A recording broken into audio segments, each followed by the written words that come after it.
tuko na pesa shilingi bilioni 5.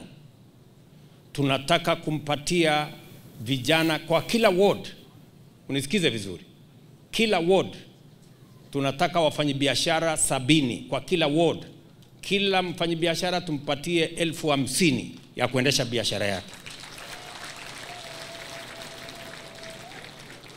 Tuko na mpango vile vile. Huyu fikirini yako na mambo huyu, msimuone mdogo hivyo. Na atapangana na nyinyi. Ya pili, tumekubaliana ya kwamba vijana 110,000 tuwaweke katika mpango wa Climate Works. Kila county itakuwa na sehemu ya hawa vijana. Na tutashirikiana na wabunge na wale wengine wote katika harakati hiyo.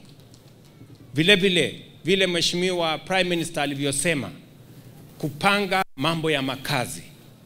Hapa Kilifi kwa sasa tumepatiana kandarasi ya manyumba 5,000.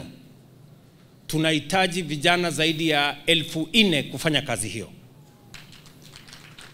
Vijana mjipange, kwa sababu vile Mheshimiwa Prime Minister amesema, hatutaki kupoteza mashamba yetu ya kuzalisha chakula kwa makazi. Tunataka tuwe na mpango, kuwe na manyumba, pale kuwe na hospitali, pale kuwe na soko, pale kuwe na shule, pale kuwe pia na mahali kama ni ICT hub, mahali vijana wanaweza kufanya kazi. Hiyo ndio mpango ambayo tuko nayo, the one we are rolling out across Kenya.